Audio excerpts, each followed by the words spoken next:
So the assignment that you needed to do today was to complete your handshake profile as well as your LinkedIn one. Whoops, sorry. So what you were going to do was complete your handshake one first, and then any information that you feel would be appropriate for your LinkedIn one, you were going to copy and paste it into that. And then just send me an email and say, here's my link to my LinkedIn profile.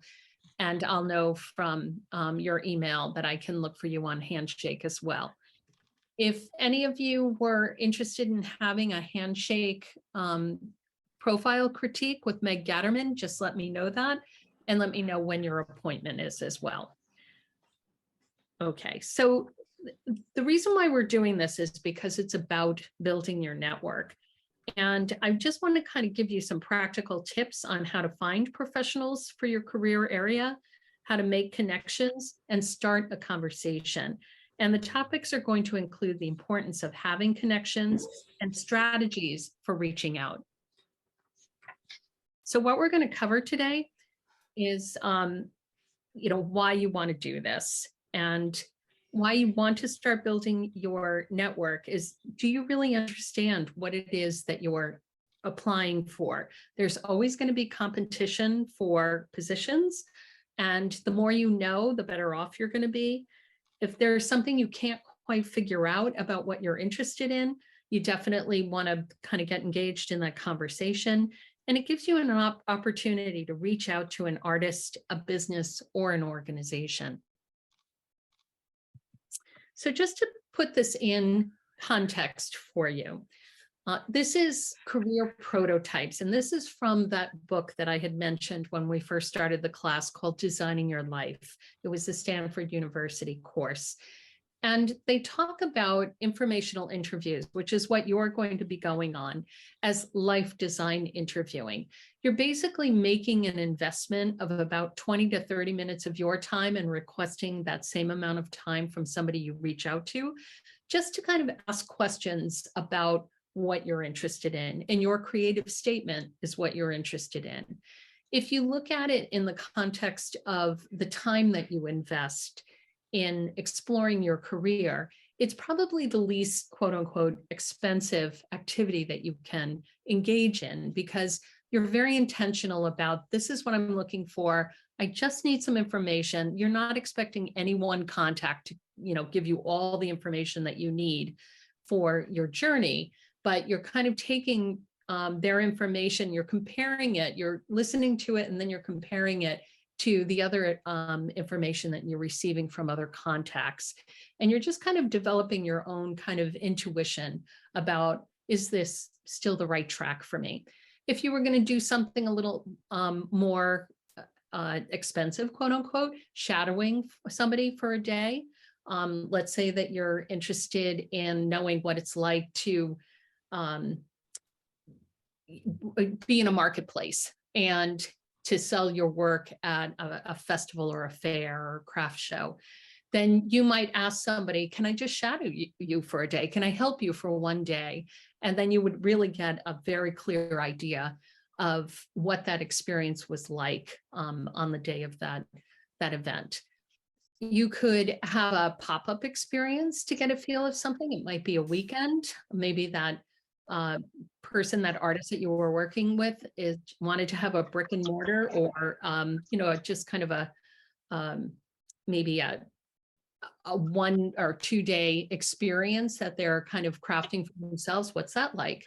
You could do a 1 week unpaid internship that you create, or, and I would say this is probably the most expensive experience that you could have, would be a 3-month internship.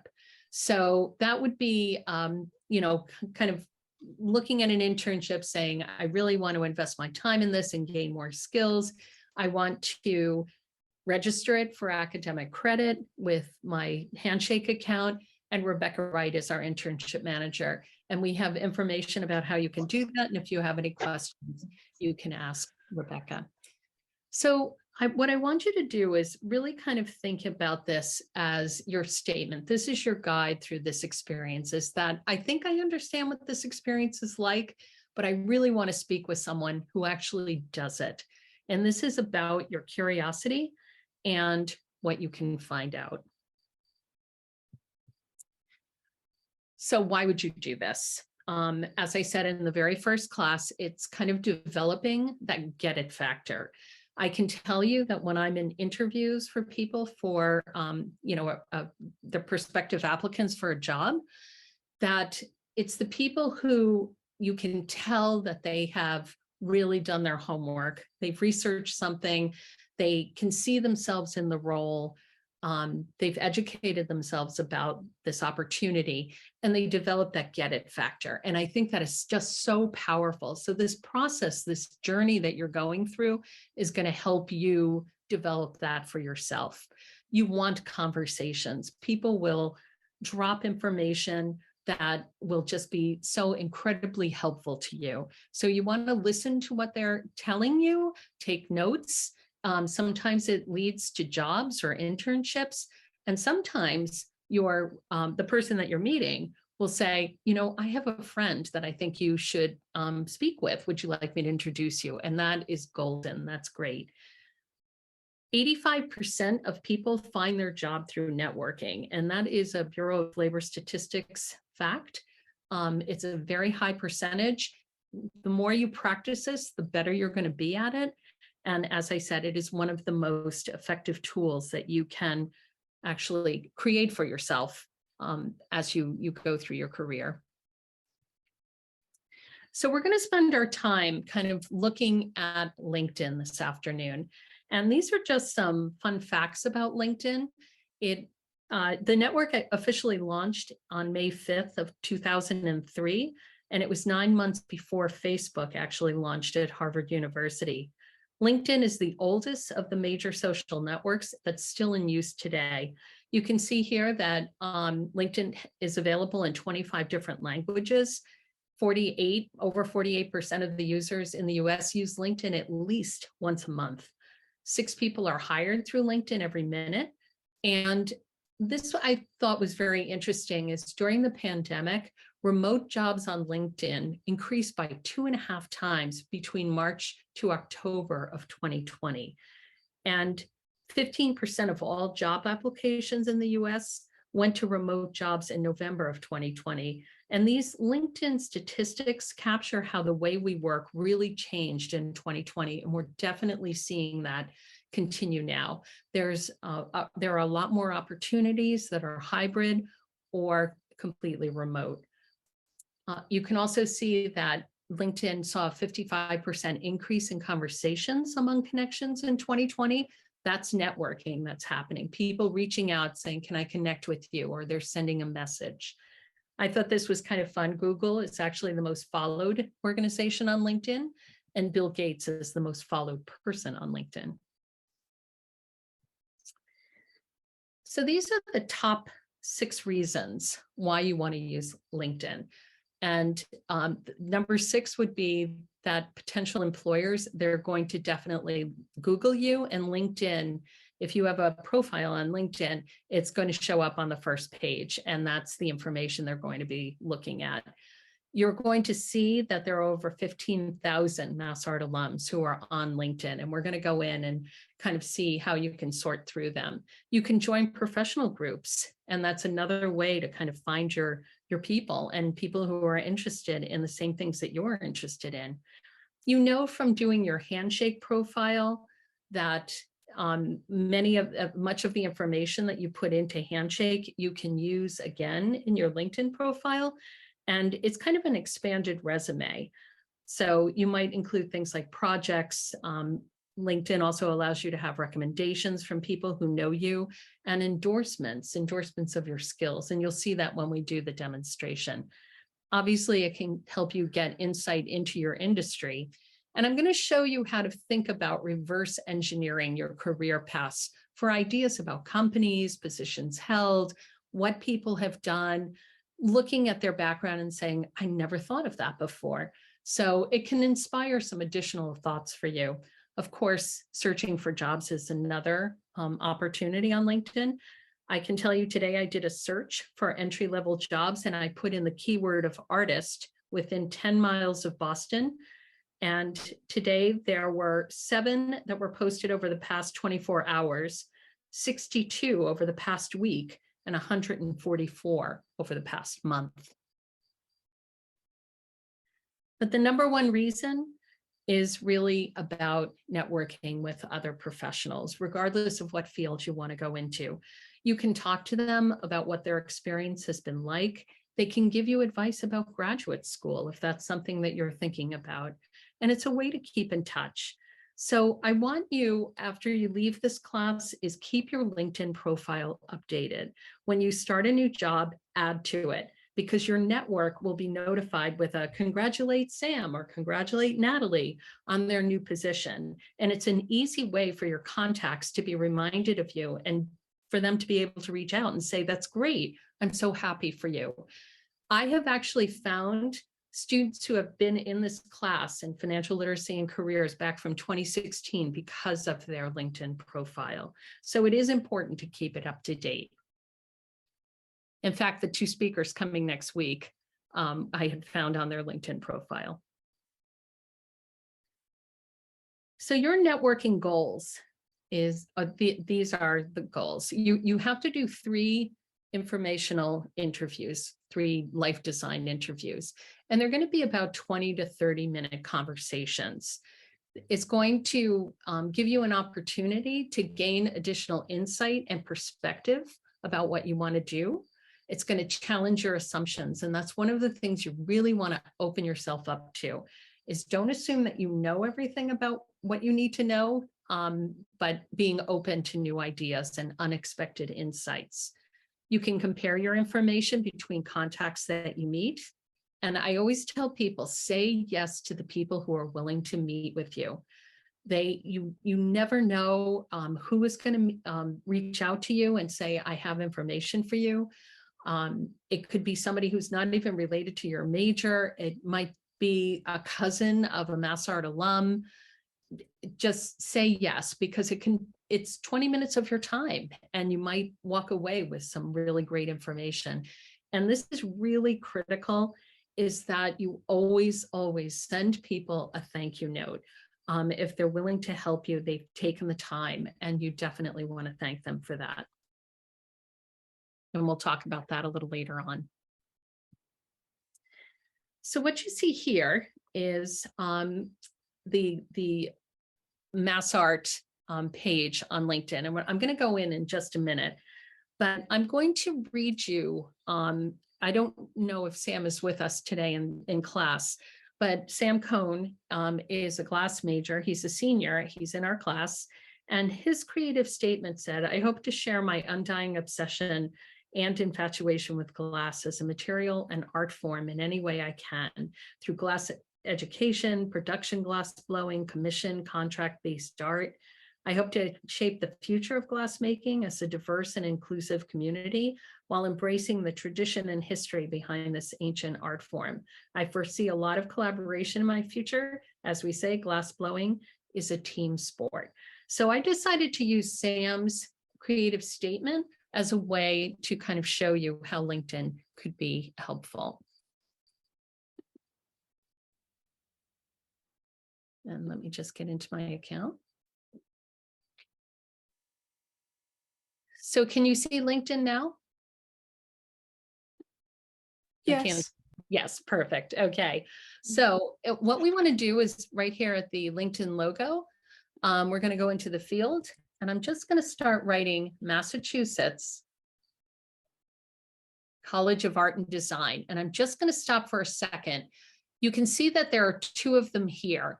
This one is for alumni. You do not want, I mean, you do want to join the alumni group when you graduate, but the one that we want to use for our purposes today is the one that's going to have the MassArt logo right over here, because this is the one for MassArt as an institution. So we're just going to click on this and click here. And you can see that MassArt came up, and it gives us options down here. So we're at my employer right now, which it happens to be. And if we go all the way over to the right here, you can see alumni, and I'm going to click on that. So as you can see, it's close to 16,000 alumni. It grows every year. And it's from 1900 to 2022. So that's a pretty long range there. But what we're going to do is, one of the things that I tell students and new graduates is that you want to look at people who are about 5 to 6, 7 years out, because they are at a point in their career where they are moving from being entry level into more kind of mid-career, but they're close enough to internships in those first jobs that they can give you information about what it is that you're interested in exploring. So what we're going to do is put in 2013, and I'm going to put it up to like 2019. And it brought that number down to 5,000. And then we're going to put in GLASS because we're using Sam's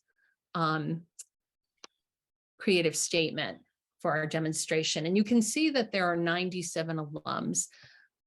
It's a little on the high side. I usually tell people, try and get it around 50, but for our purposes today, I think this will be helpful. So one of the things that is very helpful on this is that you can click on Show More.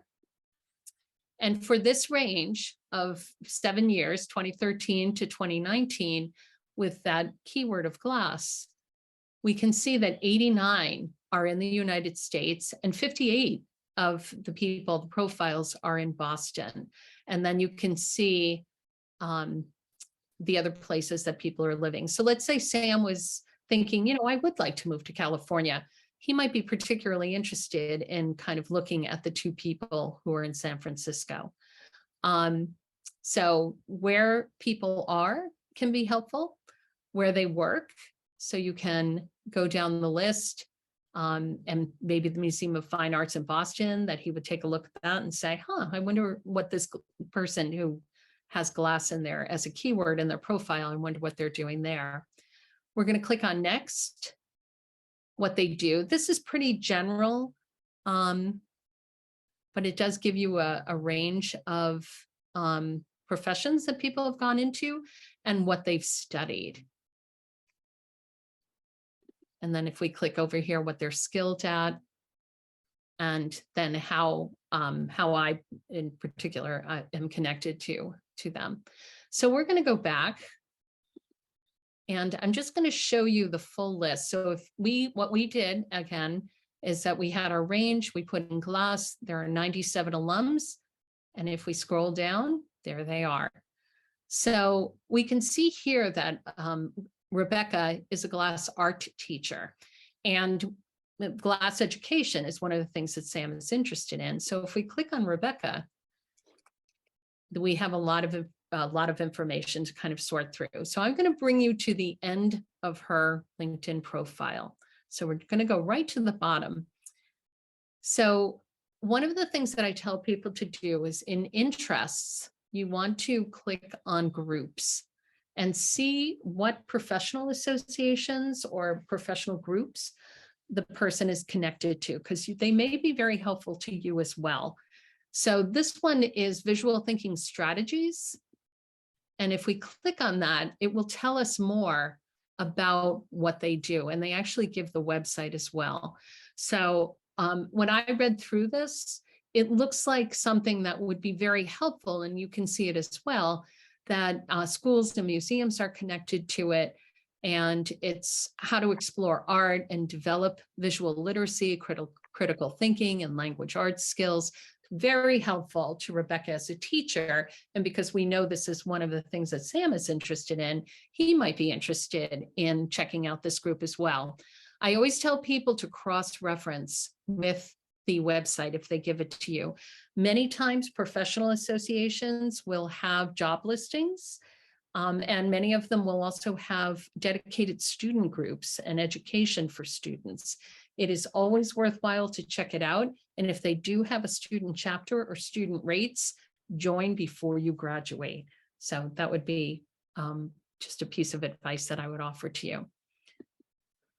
So, sorry, I have to scroll to the bottom again. So we looked at the groups for Rebecca. Here's another one, the Curator Network. We're going to take a look at her skills. And this may look very familiar to you because you did something very similar in your handshake profile. And this is a way for people to kind of get a really quick snapshot of the type of skills that people have. And they can also endorse them as well. So you're going to see that similarity to handshake. If we scroll up a little bit, we can always see that they went to Mass Art, and Rebecca's BFA was in museum education, and she graduated in 2013. And she has a glass-based sculpture and installation background. When we think about reverse engineering our kind of career paths, what we want to do is look at what the person has offered. So Rebecca actually has been very helpful because she's given us a little more information about the new art center and what she actually did there as an intern, and then as a summer program coordinator. So one of the questions that Sam might want to think about or ask is, you started out as an intern. I noticed that you were involved with gallery discussions and tours, and, it has given more information about that. But how did you transition into this role as a summer program coordinator? Was that something that you were there and they knew you and they offered you the position? Was it something that you applied for? There could be any number of questions you could ask. And how did this experience help you with working as a teacher and then going to the studio here, Fiamma Glass? So, and he could ask more questions about what this experience was like as well. So you're looking at someone's background and you're saying, can I imagine myself doing this? I'm interested in glass education as well. Let me ask Rebecca more questions about what that was like for her, what things surprised her. And we're going to go over some questions that you can ask of your contacts and why you would want to ask them. If we go up a little further, you can see that Rebecca has given her website. And up here is where you can connect with her. And she's also, you can also check here to see if sometimes people will give you like their Gmail account or their website, as she did here. So the first thing you'd want to do is connect with her, and I'll show you a little later on how you can do that effectively. And once you are connected, you can message people as well. If we go back, oops. I'm sorry, I'm not quite sure where that's happening. I think I have to bring myself here.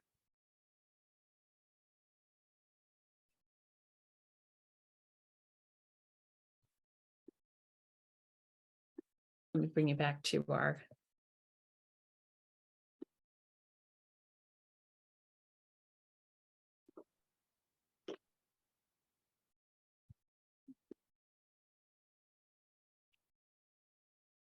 Okay, so now we're back to where we were before we looked at Rebecca's profile. But here's the second one, Momoko Schaefer. So if we click on her profile and we look at Momoko,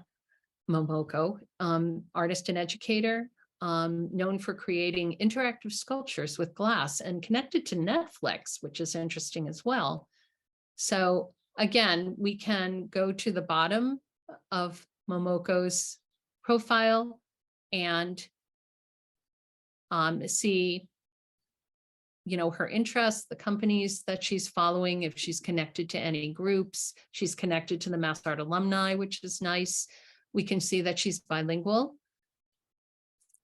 She put her honors and awards in here and some of her publications.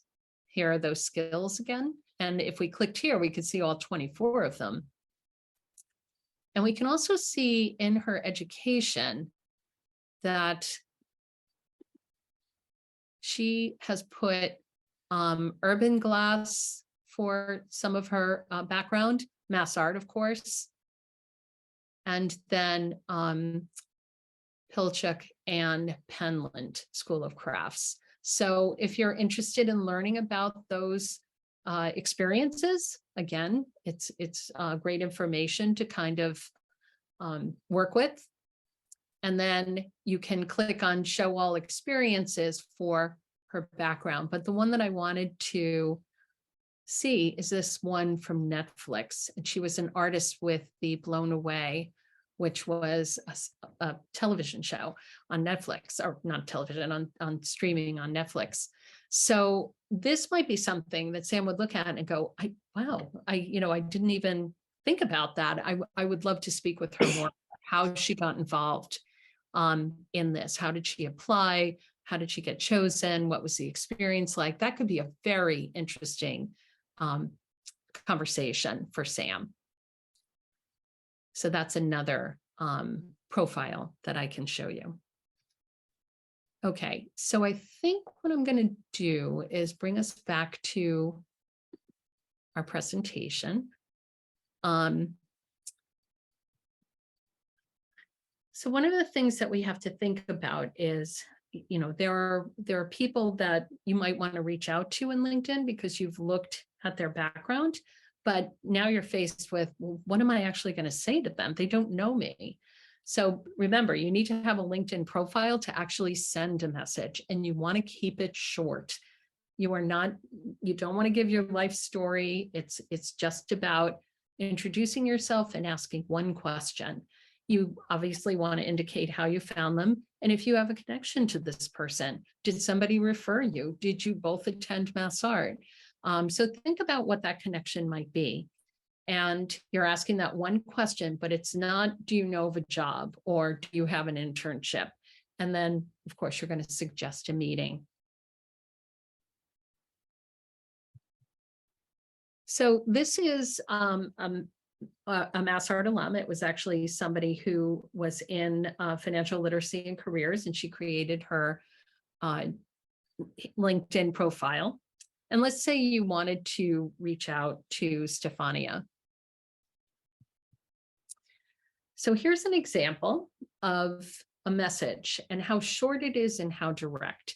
So it would be, hello, Stefania, my name is whatever your name is, Jane Doe in this case, and I found your profile on LinkedIn. I'm reaching out to other Mass Art artists like myself, painting from 2023, to ask them about their careers creating murals. You mentioned that skill from your job at Arteriors. Would you be open to a short Zoom chat? Please let me know. Many thanks in advance for considering my request, Jane. So you want to keep it short and to the point. Your ask comes first, and you want to leave some room for a conversation and your questions to be answered in your Zoom meeting that you're going to have with this person. You want to craft your message and keep it short. So one of the practical tips that I would give you is that in MS Word or Google Docs, write your message first and then use the tool called word count. And then you can see if you're within the limit. I think it's either 200 or 300 characters for LinkedIn messages. And then once you're happy with it, you can cut and paste it into Connect on LinkedIn, and it will become a personalized message option. You are going to be much more successful if you actually create a personal message to the people you're reaching out to. Don't send the default message of, I'd like to connect with you, because people are like, I don't even know who you are. Tell me more. So you're being very intentional and thoughtful in the way that you're reaching out. One thing that I do want to tell you is that LinkedIn invitations, and this is just kind of the practical reality. Some people look at them and it's kind of like, oh, I'll get to that later for the list of people who want to connect with them. So if you are able to uncover a personal email from the person's website, or you can look under, remember when I showed you contact information under their name in LinkedIn, or you could Google their name in a separate tab, you could send them a similar connect message there as well, and then add, I just sent you an invitation on LinkedIn as well, so that they know that it's from you. If and when the person responds with a yes, usually with an invitation to contact them at their personal email. That's typically what happens. Then you would follow up with suggested times. And what I usually recommend to people is you be generous with blocks of time that you could consider offering for a conversation. So would Mondays from between 12 and 3 or Wednesdays between 9 and 11 next week work for you? So you're trying to give them a block of time that they can put in a 20 or 30-minute conversation with you, or be able to respond to you and say, I'm not free on those days. Would Friday afternoon work for you? So you're trying to work with the person to find a time that works best for both of you.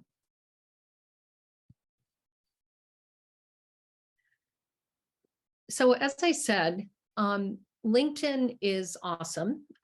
You want to use Massachusetts College of Art and Design, the school. Remember to look for that little logo, and not the alumni one for our purposes for this class.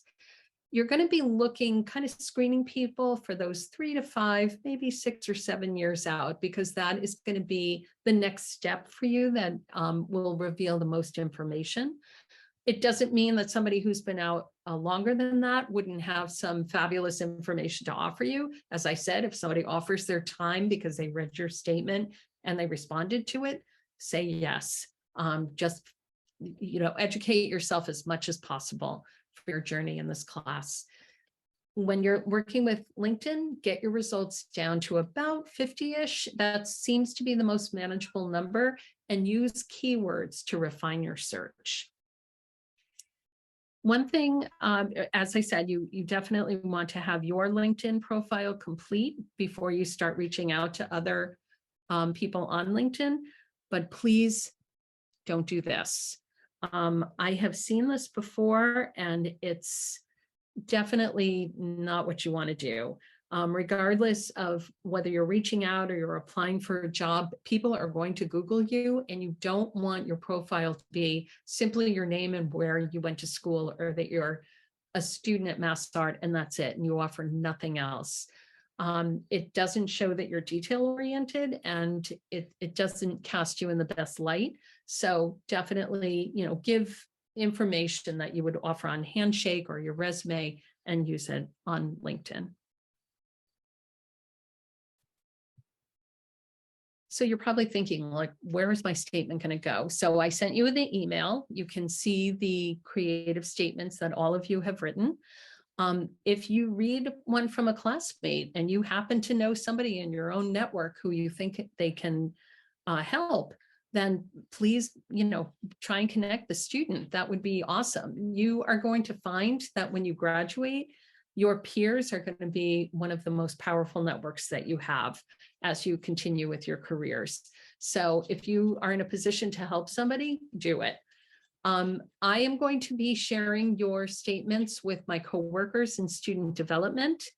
And I worked with Alumni Relations, and we sent out a survey called Calling All MassArt Creatives. And we received a number of responses that said, yes, I'm very open to an informational interview or mentoring request. They know that we have,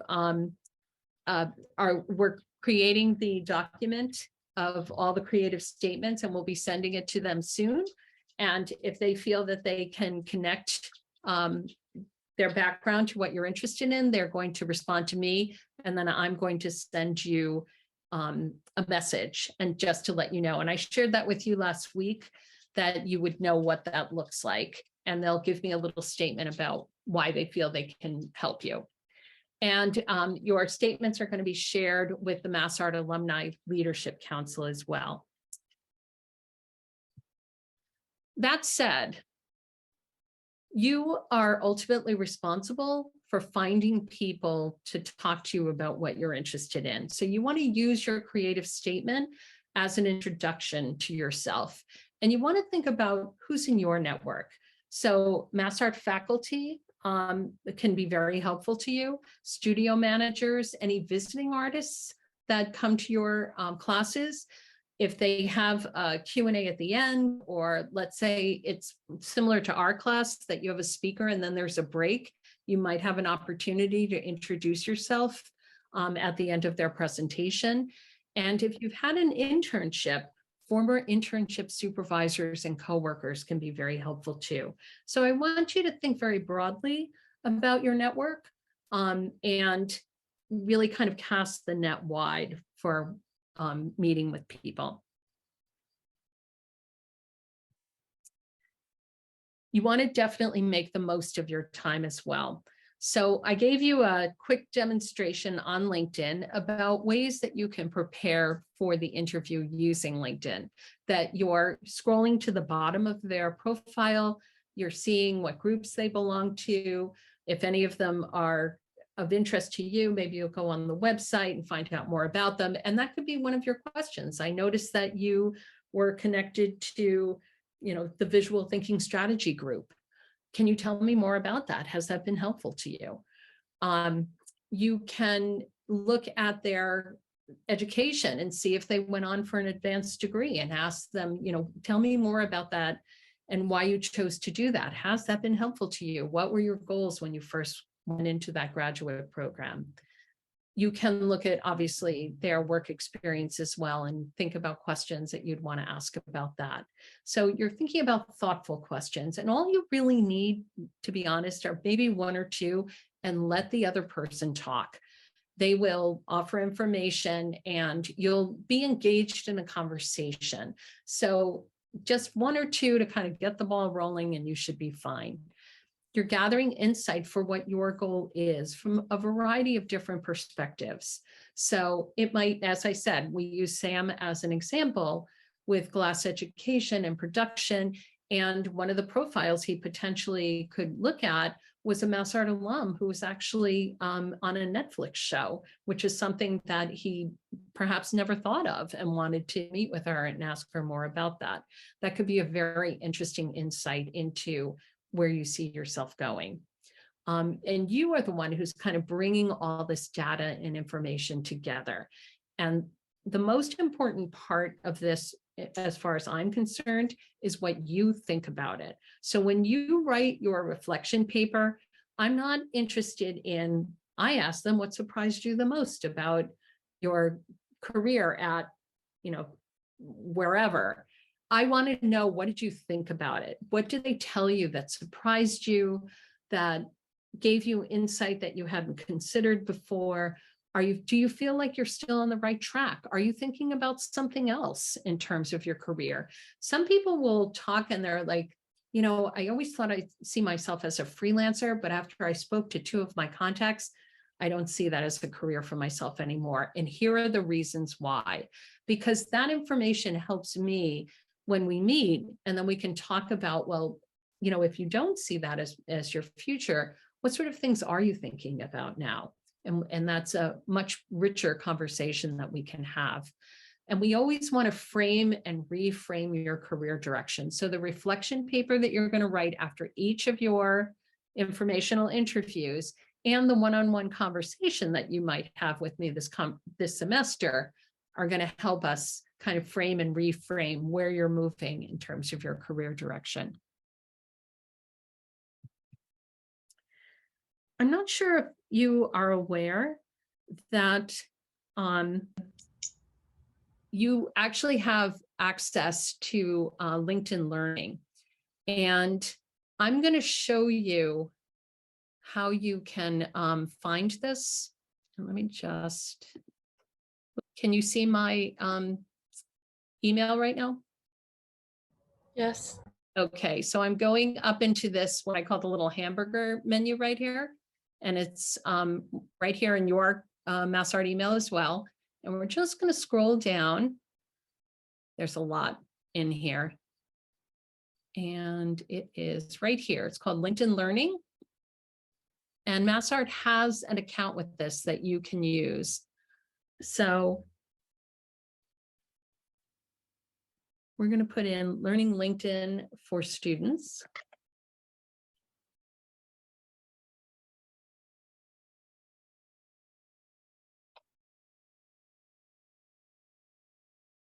And what you see here, this is the one that you can click into, and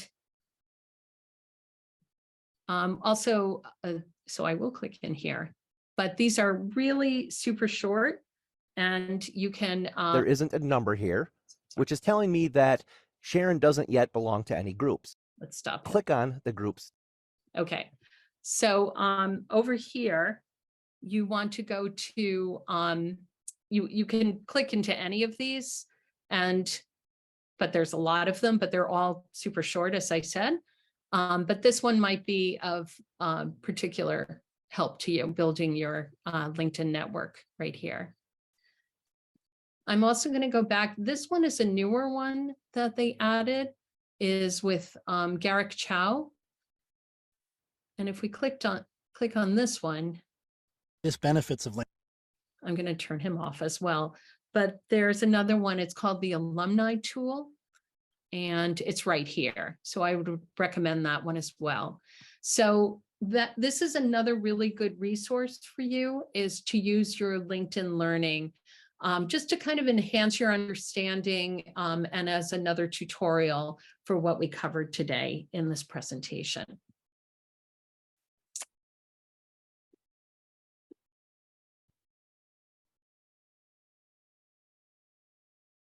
You can also use our blog, and this is just a screenshot of where the informational interview resources live on the blog. And you can see they're all here. I've given you, we're going to replace obviously the ones for with fall of 2022. So your class will be in this very first position. We just got everybody's statement today. And then information about the reflective paper. Oh, let me put it on view. It might be a little, there we go. The reflective paper, guidelines for reaching out, which I've mentioned in this presentation, how to find contacts on LinkedIn, which is what I just showed you through the MassArt email. It's just the written instructions on how to do that. And then the informational interview questions and the thank you note. So everything you need for this experience is here in our blog.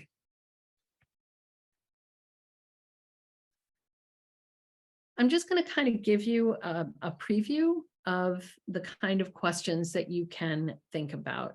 So here are 8. And as I said, you only need 1 or 2. And so let's think about, like, what were some of your early jobs in the field? You'll also want to include a follow-up question, like, what did you learn there that helps you today? And this question is meant to help you get an idea of where you'll need to start if you're new to the field. But it's also a good way to learn more about how linear, or how it's not linear, how this person's career path actually kind of unfolded. What do you enjoy most about the work that you do? What are you most excited about right now? What this person enjoys about their work could be completely unexpected. And it's a great way to kind of get them to open up more about what they actually do. The skills that you think are most important for someone to be successful in this work, take careful note of these, especially the ones that you don't technically have. You'll want to use this information to fill the gaps in your skill set before applying for similar jobs. So I would definitely highlight that one as well. What are some of the biggest challenges you face day to day? And as you listen, do these challenges excite you, or do they sound horrible? Because something that might be like, oh, I hate this part of my job, might be like, I don't really see a problem with that for me. And that's good. Again, you're kind of developing that gut instinct. What kinds of work samples should a reel or portfolio have? If it's applicable to your career goal, because we do have animation students in the class, this is a good question, because your reel or portfolio can be just as important or even more important than your resume. Companies don't just want to hear about what you can do, they want to see it. And that would be true for any visual artist. This is a great way to learn about future employers in the field that you're curious about, learning more about. And do you have any recommendations for other people I should talk to, or other resources I should explore? If you're lucky, they'll introduce you to another contact. but it's also great to just hear, if there are any blogs you should be reading, or professional groups you should subscribe to. And as I said, my tip to you is join with the student membership pricing before you graduate. So, here are just some things to think about, those intentional questions.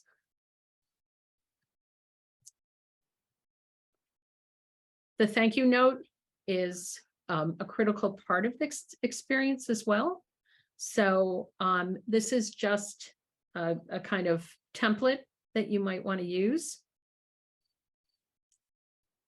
And thank you notes are, you always want to thank the people whomever has assisted you, and thank them for their time and their insight.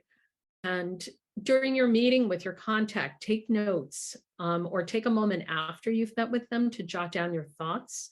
And this will be very helpful to you so that you can write a personal thank you note. You want to send it within 24 to 48 hours if you can. Email is fine, and it is fast. And if you want to be really classy, and I suggest that you do this, is if somebody had recommended the contact to you, send them a thank you note as well, because everybody appreciates a happy ending.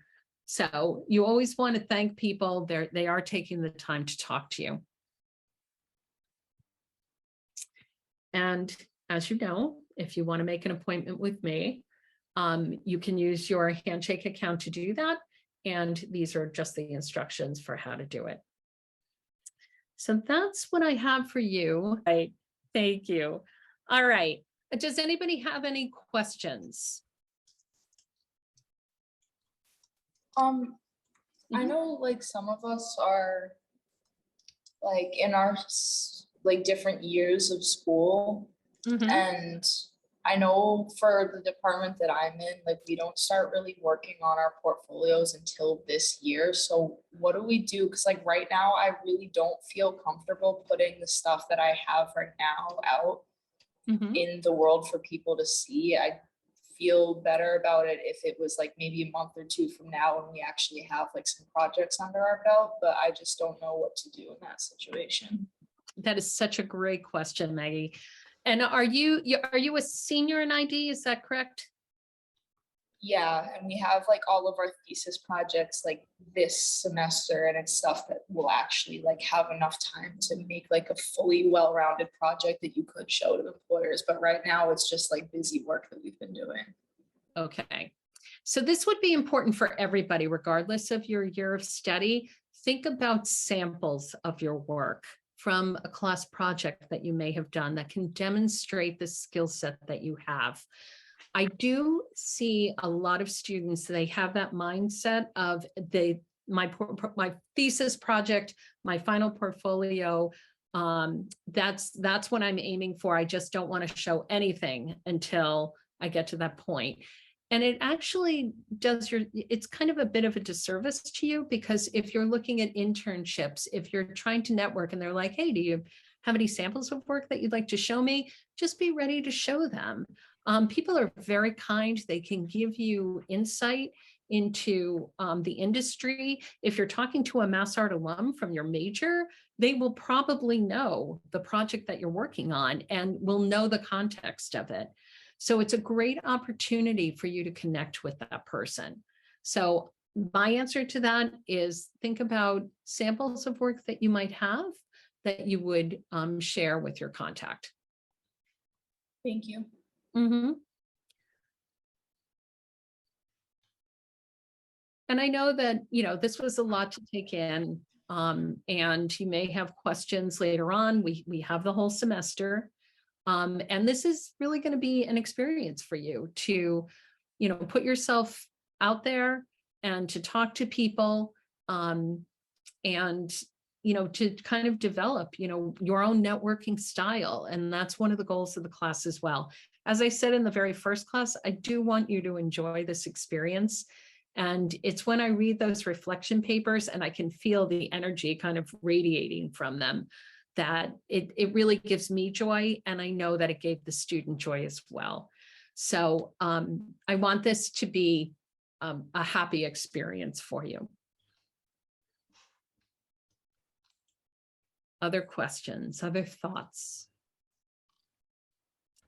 Oh, I have one. Do you suggest that we get a LinkedIn Premium? No, no. LinkedIn Premium you'd have to pay for. Just use the free version. And you'll be able to message contacts that are either first or second connections for you.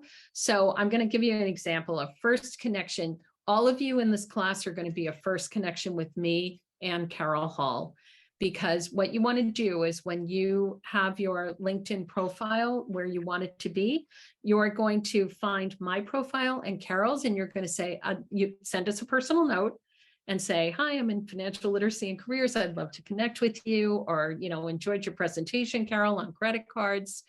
And then we will connect with you and you become our first level of connection.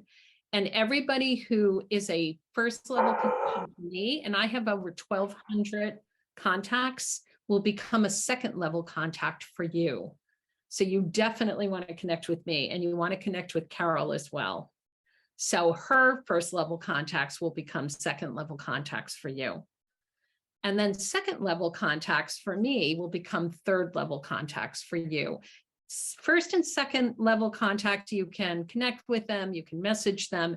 It's when you start getting into the third level and people won't share, it has some limited information, and you have to pay for the premium. It's not worth it. So I would say definitely connect with the both of us. You can connect with people through those professional associations that you might find and you're interested in joining.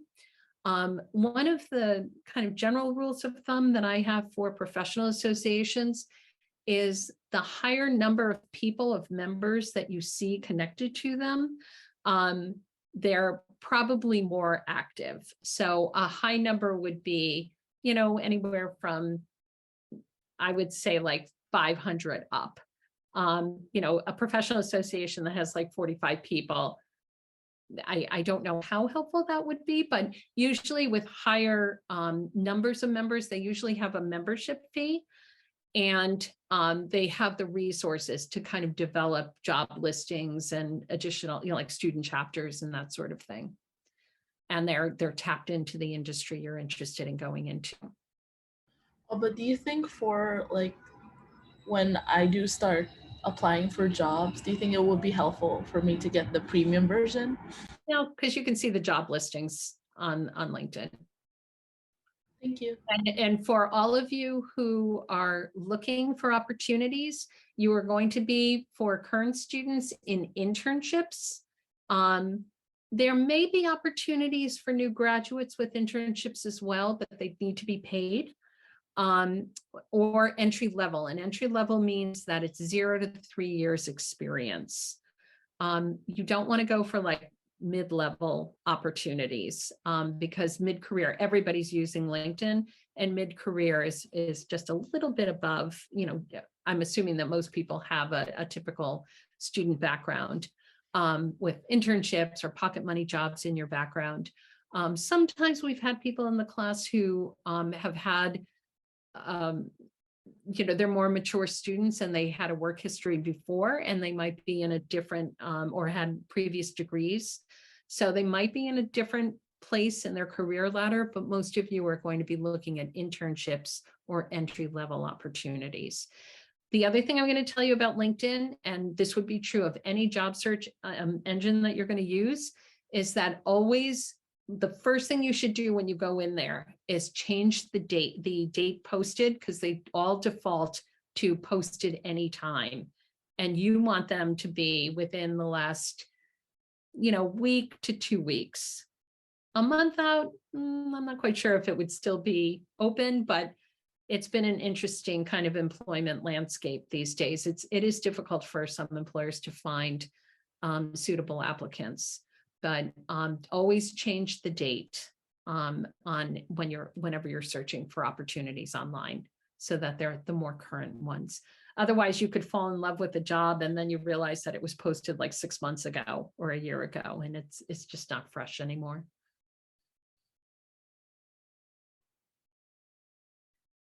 Other questions?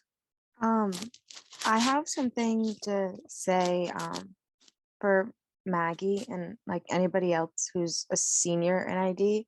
I'm also a senior in ID, and I had to make a portfolio last semester for study abroad. Mhm. So if you want to see it, I'm sure we have like a bunch of like similar projects and stuff, and like you can look through it if you want to. That's awesome, Caroline. And that is networking. That is awesome. The question came up and you can share information that would be helpful. That's terrific. Thank you.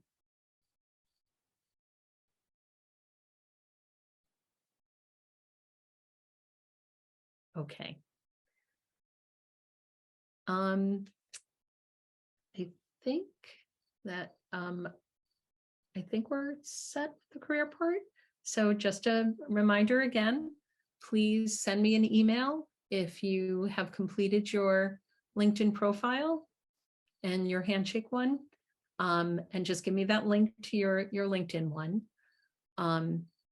And I have everybody's creative statement. They should be in that document that I sent to you in the email that was right at the end of our break.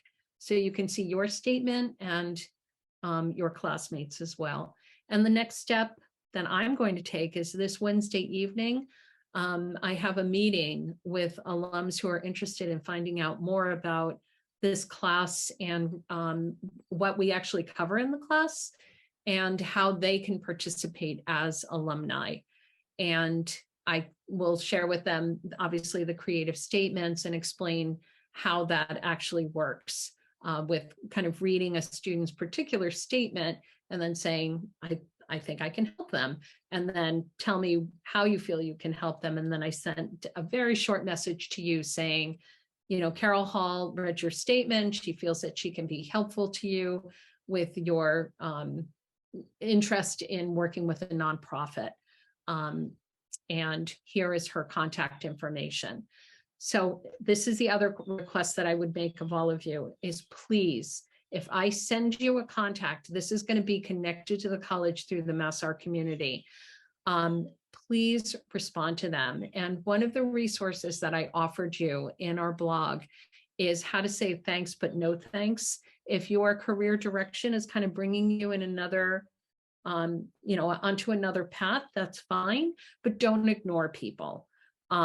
So if I send you a contact and you're like, I don't know if this is really going to help me for where I am right now, then, you know, if you write something and send it to me and just say, how does this sound before I send it? I can definitely be a sounding board for you, but please do not ignore people because our class is not the only one that's going to be utilizing these alums.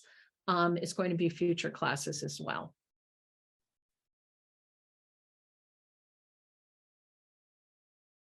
Okay. And I'm seeing things pop up in the chat here.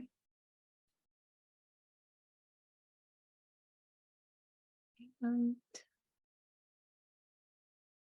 okay, so I think we're all set. All questions have been answered. Carol, did you have anything? Yes, yes. So I just wanted to say, I hope everyone downloaded the spending journal assignment last week. You should have started it already. If you haven't, you're behind, and please download it and start it right away.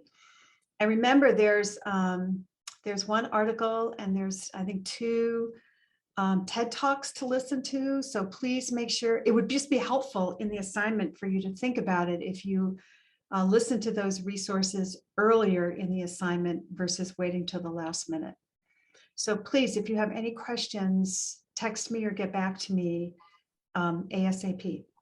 Otherwise, I'm going to assume that everybody's on track.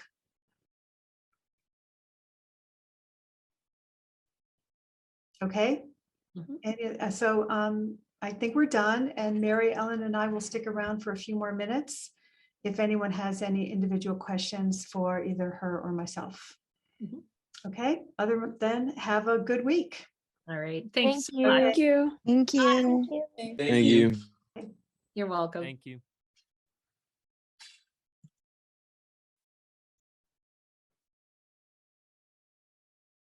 Well, I see a few people have stayed on. Hi. I don't know if anyone wants to go first. Go ahead. But I was just wondering if you have any, well, right now, I'm an international student, so I don't really have time to like push off the applying process for work. So right now I've been like looking for jobs on LinkedIn, and I'm a senior right now. And right now I have my resume ready, and also I think I've kind of filled up my LinkedIn profile Okay. since um, last since I had like an internship this summer as well. But Good. I just want to know if you have any advice for me right now, because I'm feeling a little bit overwhelmed. Okay. I Okay. feel like I'm so overwhelmed to the point where I'm not as productive as I should be. Okay. Yeah. Well, I would say probably our best bet, Elizabeth, is it's not going to be some easy kind of answer that I could give you right now. Why don't you make your appointment for our one-on-one discussion so you can get that assignment done as well? And we can kind of see where you are and where you want to go. Obviously, OPT is something that's going to be in your future. So and for anyone else who is here, if you're feeling overwhelmed, that the first thing you should think is, I need to meet with Mary Ellen. And then we can kind of talk about where you are. Okay, Does that feel okay? that sounds good. Okay, sounds That's good. all. You know how to do that on LinkedIn, on a handshake, right? Yes. Great. All right, good. I'll see you. Thank you guys. All right. Emma, did you have a question? And I think Kara's here with us too. Okay, I guess they're not really here. Here, but not here. Okay, I can't find the attendance. Do you know who was here? Yes. Did you get the email? Should we get out of this and I'll call you? Sure, yes. Okay. Sounds good. All right, bye, everybody, if you're here. Bye.